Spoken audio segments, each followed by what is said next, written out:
उनका जो उत्साह देखा गया वो अपने आप में अभूतपूर्व था। बड़ा भव्य समारोह हुआ बापू सभागार में। उन्होंने संगठनात्मक बैठकें ली, विधानमंडल दल की उन्होंने बैठक ली जिसमें सांसद और प्रदेश कोर कमेटी के सदस्य भी थे। पुनः वो मंत्रिपरिषद की बैठक उन्होंने लिया और फिर विधायक के नाते बिहार विधानसभा के सदस्य भी थे। तो विधानसभा में जाकर विधानसभा की कार्रवाई में भी उन्होंने भाग लिया। उनका यशस्वी उद्बोधन बिहार की जनता और बिहार विधानसभा के सदस्यों ने सुना। फिर एक विधायक के नाते वो अपने क्षेत्र में जो विकास के कार्य चल रहे हैं उन कार्यों को स्थल पर जाकर उन्होंने निरीक्षण भी किया, समीक्षा भी की और निर्देश भी दिया कि आगे क्या करना है। तो ये 2 दिवसीय दौरा उनका भारतीय जनता पार्टी के कार्यकर्ताओं के लिए और संगठनों के लिए तो लाभप्रद हुआ ही हुआ, साथ ही बिहार के लोगों के लिए, बिहार के जनमानस में एक उत्साह और जोश। तेजस्वी यादव कल आए हैं और उन्होंने कहा बिहार में लॉ एंड ऑर्डर को लेकर स्थिति की चिंता व्यक्त की है। जिस दल ने, जिन लोगों ने बिहार में अपराध और अपराधियों को संरक्षण दिया, उनको अपराध पर बोलने का कोई हक अधिकार है? क्या हालत थी उन लोगों के समय में?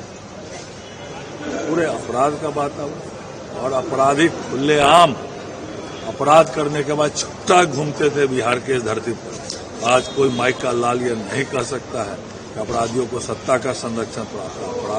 अगर अपराधी अपराध करता है तुरंत किसी स्तर पर जाकर उन पर कार्रवाई की जाती है।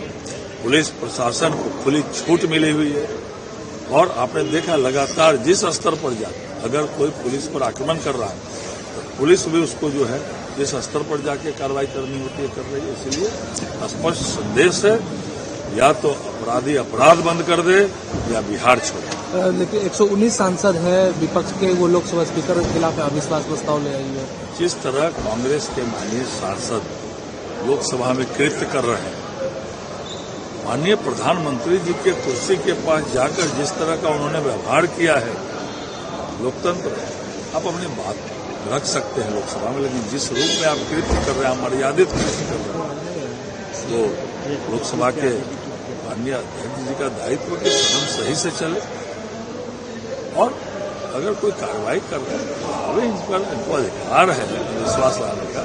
लेकिन देश की जनता माननीय सांसद सभी देख रहे हैं कि लोकसभा अध्यक्ष जी कितने अच्छे से सदन चला। नीतीश जी ने जिस तरीके से विधान परिषद में बोला उसको लेकर विपक्ष और तेजस्वी सब लोग सवाल अब खड़े कर रहे हैं। जिस तरह के अमर्यादित शब्दों का इस्तेमाल राजद और विपक्ष के सदस्य बिहार विधानसभा या बिहार विधान परिषद में कर रहे हैं, उनसे इससे ज्यादा उम्मीद भी नहीं की जा सकती है, क्योंकि उनको वैसा ही प्रशिक्षण मिला है, वैसा ही संस्कार मिला है।